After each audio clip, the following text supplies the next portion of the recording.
ग्वालियर का मालपुर और जबलपुर का उद्योग क्षेत्र, लेकिन फल फूल रहा है इंदौर का पीथमपुर और भोपाल का मंडीदीप। इंदौर भोपाल मेट्रो का ट्रायल कर रहे हैं, लेकिन ग्वालियर जबलपुर अदद सिटी ट्रांसपोर्ट के लिए भी तरस रहे हैं। चंबल ने दिए हैं कई बड़े नेता, लेकिन आज चंबल की कोई सुध नहीं लेता। 1956 में जब मध्य प्रदेश का गठन हो रहा था, तब राजधानी को लेकर विभिन्न शहरों के बीच काफी संघर्ष हुआ।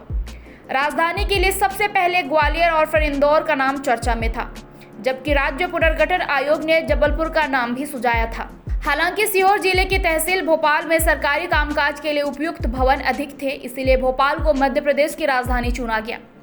हालांकि इसकी एक वजह यह भी थी कि आज़ादी के वक्त भोपाल के नवाब भारत से अलग रहना चाहते थे और हैदराबाद के निजाम के साथ मिलकर भारत का विद्रोह कर रहे थे। देश के हृदय स्थल में राष्ट्र विरोधी गतिविधियों को रोकने के लिए भोपाल को ही मध्य प्रदेश की राजधानी बनाने का निर्णय लिया गया। जब राज्य गठन की कायदा चल रही थी, तब ग्वालियर, जबलपुर और इंदौर के बराबर विकास के लिए राज्य की प्रशासनिक शक्ति का विकेंद्रीकरण किया गया। भोपाल को प्रशासनिक राजधानी, इंदौर को व्यापारिक राजधानी और जबलपुर को न्यायिक राजधानी की तर्ज पर विकसित करने के लिए विचार के कारण विभागों के मुख्यालयों की स्थापना विभिन्न शहरों में की गई।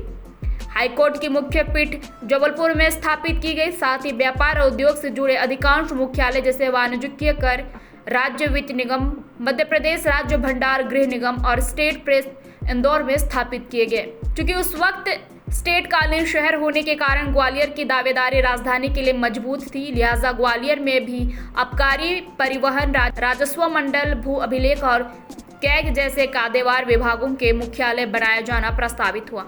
समय के साथ साथ जबलपुर में चिकित्सा विश्वविद्यालय, होमगार्ड मुख्यालय, बिजली कंपनियों का मुख्यालय भी खोला गया। इतनी कायदा के बाद आज भी विकास के मामले में इंदौर, भोपाल और जबलपुर, ग्वालियर के बीच अंतर स्पष्ट देखा जा सकता है।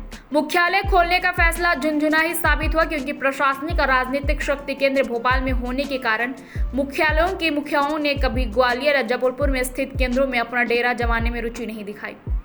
इंदौर इस मामले में अब इसलिए अपवाद बन गया क्योंकि वहां अच्छी एवं विलासितापूर्ण जिंदगी जीने के तमाम संसाधन और गतिविधियां मौजूद हैं।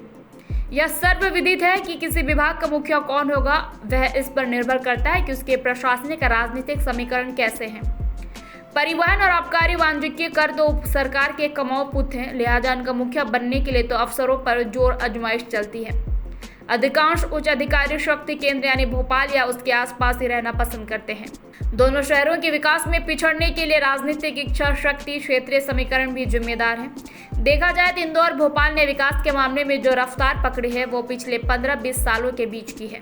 यह वही समय है जब मध्य प्रदेश से छत्तीसगढ़ राज्य अलग हो गया था और मध्य प्रदेश की विकास योजनाओं के दायरे को पुनर्निर्धारण किया जा रहा था।